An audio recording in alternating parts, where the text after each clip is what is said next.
Today I want to share with you one of the biggest mistakes that people are making in their marketing right now, and how you can actually cut through all the clutter and all the noise to have your message stand out. But more importantly, how to create real relationships with your ideal clients. You see, what's happening right now, and I'm guessing that you have experienced this as well, is that people are getting bombarded with marketing messages, with sales messages, with promotional messages. And you likely don't enjoy them. I certainly don't enjoy them. Most people don't. So I'll give you an example of this. And I'm just gonna read from, this is from LinkedIn. I got an email, and if you're looking at the stickers on my phone, these are from, my daughter's put stickers on my phone, that's why they're there. All right, so let's get into this. Here's an email, it says, "Hi Michael." So this is someone, add some context. This is someone who is looking to connect with me on LinkedIn. He said, "Hi Michael, as a business owner, have you had to look over your exit strategy due to our changing economic times? If so, I feel your pain as an owner and investor myself, which is why I joined Transworld Business Advisors to help other business owners confidentially evaluate and execute their exit strategy. I would love to connect if you or anyone you know are interested in hearing more about me and the services we offer. Feel free to connect."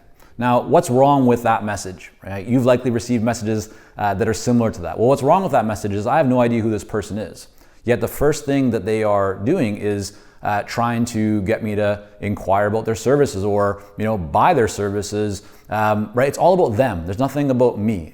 They haven't shown that they've taken any time to learn who I am and what my goals might be or what my challenges might be. The other thing is that they assume that I would be comfortable enough to try and connect them with others that I know. But again, I don't even know who they are, right? This is someone that I have no connection with. So what's the problem here? What's going on? The issue is most likely that they are using an automation tool. And automation tools right now on LinkedIn or other platforms are the rage, right? They're very commonly used. The problem with automation tools is that you lose your ability to be a human, right? You lose your ability to personalize, to show that you truly care and to connect.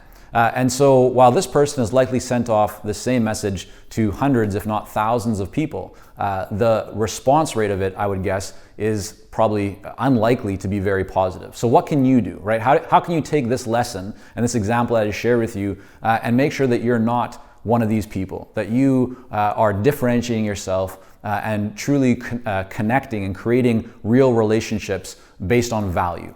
Well, the first thing is automation. You can use it, but if you do, use it sparingly, right? Use it to make something more efficient, but don't use it just to blanket your message and kind of promote your services in front of other people, because nobody likes that. You wouldn't like that. I don't like that. Your ideal clients won't like that. So don't do it. So what should you do? Well, get very clear about how you can personalize your messages that you send out to people, even if it's a little bit of personalization, but show that you've taken the time to look through their profile or their company's website, or mention that you've read an article that they wrote or something that they posted on LinkedIn, if that's the platform that that you're in. But show them that you've done a little bit of research. Why? Because number one, it shows that you care. Right? And number two, it actually signals to them that you haven't sent this exact same message to hundreds or thousands of other people. And right now in the world that we're in, where most people are getting bombarded with those messages, when you personalize a little bit, when you show that you care, when you show that you've done a bit of homework, it differentiates you, right? It's like a breath of fresh air. And therefore, that person will be much more likely to accept your connection request.